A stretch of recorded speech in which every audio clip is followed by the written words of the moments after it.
আসসালামু আলাইকুম সবাইকে, কেমন আছেন সবাই? আজকে আপনাদের সাথে আমি একটা খুবই জনপ্রিয় ফুল সেলাই আপনাদের সাথে আমি শেয়ার করব। এটা আমার খুবই পছন্দের ফুল।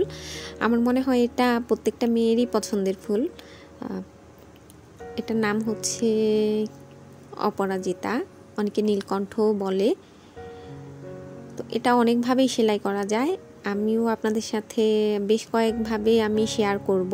তবে এটা হচ্ছে প্রথম যে একটা সেলাই দিয়ে শেয়ার করব সেটাই। তো এটা আমি প্রথমে বোতাম স্টিচ দিয়ে সেলাই করে নিয়েছি। দেখেন চারপাশ এভাবে রাউন্ড করে নিয়েছি। তারপর মাঝের যে সাদা অংশটুকু এটা হচ্ছে আমি শার্টিন স্টিচ দিয়ে সেলাই করে নিয়েছি এবং শার্টিন স্টিচের ভিডিও আমার পেজে দেয়া আছে, আপনারা চাইলে দেখে নিতে পারেন। আর তারপরেও এখান থেকেও শিখতে পারবেন। দেখেন এটা খুবই সহজ এবং ছোট ছোট করে শুধু নিচ থেকে উপরে ফোল্ড তুলবেন, তাহলে কিন্তু হয়ে যাচ্ছে। দেখেন কাভার মানে এরকম করে একটু ঘন করে কাভার করবেন, যেন হচ্ছে লাল কাপড়টা দেখা না যায়। কারণ আমি লাল কাপড়ের উপর করেছি, তো এই জন্য বললাম যে লাল কাপড়টা যেন দেখা না যায়। ঘন করে করলে দেখা যাবে যে ভালো লাগবে, মানে ফাঁকা ফাঁকা হয়ে থাকবে না এবং ফিনিশিংটা সুন্দর আসবে।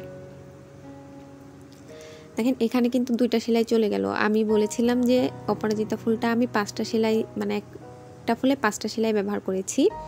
তো পুরো ফুলটা কমপ্লিট করতে আমার 5টা সেলাই লেগেছে এবং আমি এটার একটাভাবে আপনাদের সাথে শেয়ার করছি। পরবর্তীতে আমি ইনশাল্লাহ আরও 2-3 ভাবে অপরাজিতা ফুল সেলাই করা যায় সেভাবেও আমি আপনাদের সাথে শেয়ার করব। তো শেষের যে সেলাইটা সেটা কিন্তু খুবই সুন্দর একটা সেলাই। আর এটা মাঝে দিয়েছি হলুদের, যেটা হলুদ অংশটুকু সেটা আমি দিয়েছি হচ্ছে কাশ্মীরি ভরাট সেলাই বা গিট ভরাট সেলাই। আর এটা দেখেন 3D সেলাই। এটা হচ্ছে অপরাজিতা ফুলের যে একটা উঁচু অংশ হয়ে থাকে একটা পাপড়ি ছোট মতো, সেটা। তো আমার মনে হলো এটা এই সেলাইটা দিয়ে দিলেই হচ্ছে একটু ফুলে ফুলে থাকবে, দেখতে ভালো লাগবে। এটা কিন্তু আমি খুবই স্লোভাবে দেখিয়ে দিয়েছি, আপনারা চাইলে আরেকবার দেখে নিতে পারেন। দেখেন প্রথমে হচ্ছে নিচ থেকে তুলবেন, তারপর হচ্ছে এই যে সূচের মধ্যে এরকম হচ্ছে প্যাচ করে করে দিয়ে তারপরে মানে কয়েকটা দিলেই দেখা যায় যে হয়ে যাবে। আর এই সেলাইটা দিয়ে কিন্তু আপনারা গোলাপ সেলাই করতে পারেন, মানে 3D যে কোনো ফুলই আপনারা এটা দিয়ে সেলাই করতে পারেন। ওই সেলাইটা খুবই ইজি আর দেখতেও খুব ভালো লাগে। দেখেন এই তো হয়ে গেছে আমার, মানে অপরাজিতা ফুলের যে অংশটা সেটা হয়ে গেছে। এরপর হচ্ছে আমরা বাকি যে কাজটুকু আছে সেটুকুও শেয়ার করছি আপনাদের সাথে। তো কলিটা আমি শার্টিন স্টিচ দিয়ে নিয়েছি। দেখেন শার্টিন স্টিচ খুবই ইজি, এখানে অন্য কোনো সেলাইও দিতে পারবেন, বাট শার্টিন স্টিচটাই মনে হয় আমার কাছে বেশি ভালো লাগবে। কারণ হচ্ছে কলিটা তো অনেকটা লম্বা হয়, এই জন্য এই সেলাইটাই ভালো লাগছে।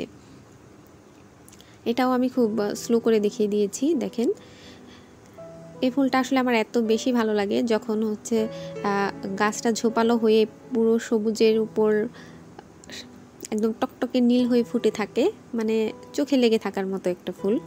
চোখে না, মনেও লেগে থাকার মতো একটা ফুল। দেখেন কলিগুলো দিয়ে নিচ্ছি। এখন হচ্ছে এটা দিয়ে আপনারা কামিজ সেলাই করতে পারেন, তারপর হচ্ছে বেবিদের ড্রেস বা যে কোনো কিছুই, শাড়ি টাড়ি সবই সেলাই করা যাবে এটা দিয়ে। এটাতেও আমি বোতাম সেলাই দিয়ে নিয়েছি, মানে এটা ওই ডালের আগে যে বৃত্তটা থাকে সেটা। তারপর হচ্ছে আমি ডালটা দিয়ে নিব। ডালটা আমি দিব হচ্ছে চেন সেলাই দিয়ে। এখানে আপনারা ডালের মধ্যে ডাল সেলাই দিতে পারেন বা ডাবল চেন দিতে পারেন, এটা আপনাদের ইচ্ছা। তবে আমি এখানে চেন সেলাই দিয়েছি এবং টকটকে সবুজ যেটা, মানে গাঢ় সবুজ, তো আমি সেই সবুজটা ব্যবহার করেছি এটাতে।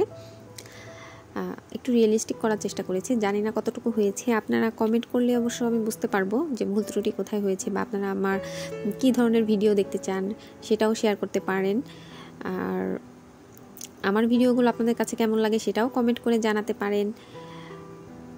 আর একই নামে আমার হচ্ছে ইউটিউব চ্যানেল আছে, সোনালী সুচ গোল্ডেন নিডল বাই উর্মি, চাইলে সেখানেও আপনারা জয়েন হতে পারেন। আমাদের গ্রুপ আছে, সেখানেও জয়েন হতে পারেন। আর হচ্ছে পরবর্তীতে কী ধরনের ভিডিও চান সেটাও আমাকে জানাতে পারেন। আর যে পাতাটা সেটা আমি হচ্ছে কাশ্মীরি ভরাট দিয়ে নিয়েছি। এখানে আপনারা শার্টিন স্টিচ বা ফেদার স্টিচ দিতে পারবেন, এটা কিন্তু খুবই ইজি আর দেখতেও খুব ভালো লাগে। এখানে শেড শেড সুতোটা নিতে পারেন, যে এক তার হচ্ছে আপনি সিদ্ধ জলপাই, আর তার হচ্ছে গ্রিন, এই শেডটা দিলেও কিন্তু ভালো লাগবে। ধন্যবাদ সবাইকে।